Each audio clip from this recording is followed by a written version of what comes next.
অবসরপ্রাপ্ত শিক্ষকরা, মাননীয় স্বরাষ্ট্রমন্ত্রী, মাননীয় সমাজ কল্যাণ মন্ত্রী, মাননীয় শিক্ষামন্ত্রী, উপস্থিত স্বাস্থ্যের বিশেষ সহকারী মহোদয়, এমপি সেলিম ভুঁইয়া মহোদয় এবং শিক্ষা সচিব মহোদয় সহ আপনাদের সবাইকে আন্তরিকভাবে ধন্যবাদ এবং শুভেচ্ছা জানাই।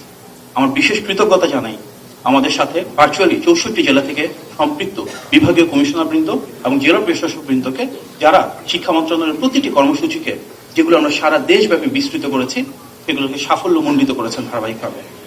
আমরা জানি বাংলাদেশের শিক্ষা ব্যবস্থায় এমপিও শিক্ষকদের একটা অনেক বড় ভূমিকা। স্কুল, কলেজ, মাদ্রাসা, কারিগরি শিক্ষা বোর্ডে একটা যুগের পর যুগ ধরে কোটি কোটি শিক্ষার্থীদেরকে ওনারা নিজেদের হাতে তৈরি করে দিয়েছেন।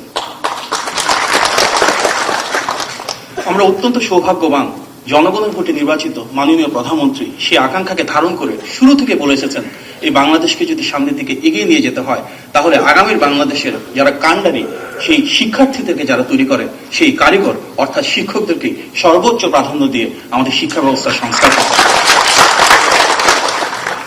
একটি নির্বাচিত সরকার কেন প্রয়োজন, একটি গণতান্ত্রিক রাষ্ট্রে কিভাবে প্রতিটি শ্রেণী এবং পেশার মানুষের অধিকারকে সংরক্ষিত করা হয়, আজকে আমাদের ক্ষুদ্র এই প্রয়াস, আজকের অনুষ্ঠান হয়তো সেটারই বহিঃপ্রকাশ।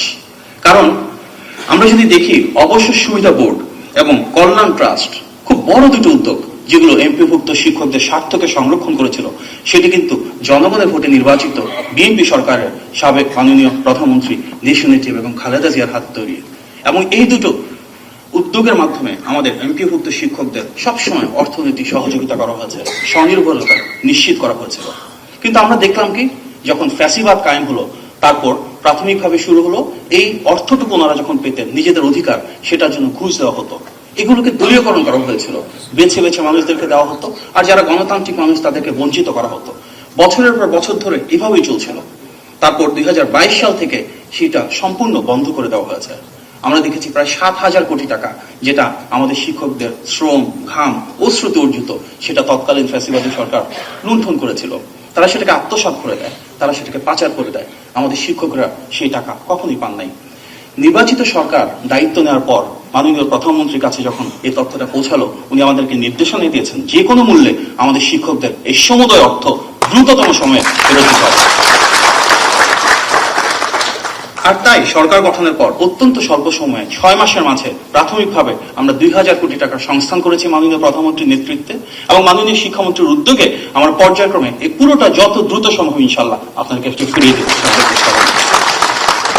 আজকে এখানে 70,000-এর বেশি শিক্ষক কর্মচারী সম্পৃক্ত রয়েছেন এবং 1,23,000 অ্যাপ্লিকেশন রয়েছে, যেটি সরকার দ্রুততম সময়ে প্রসিড করেছে।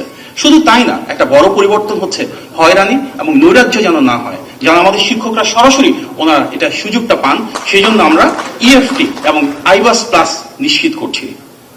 মাননীয় প্রধানমন্ত্রীর সেই ভিশন, যেখানে আগামীর বাংলাদেশ গড়ে তুলবে আমাদের দক্ষ, যোগ্য, সুনাগরিক সন্তানেরা, আর তাদেরকে তৈরি করবেন দক্ষ, যোগ্য, সুপ্রতিষ্ঠিত শিক্ষকেরা, যার জন্যই শিক্ষকদের স্বার্থ সংরক্ষণ করা, ওনাদের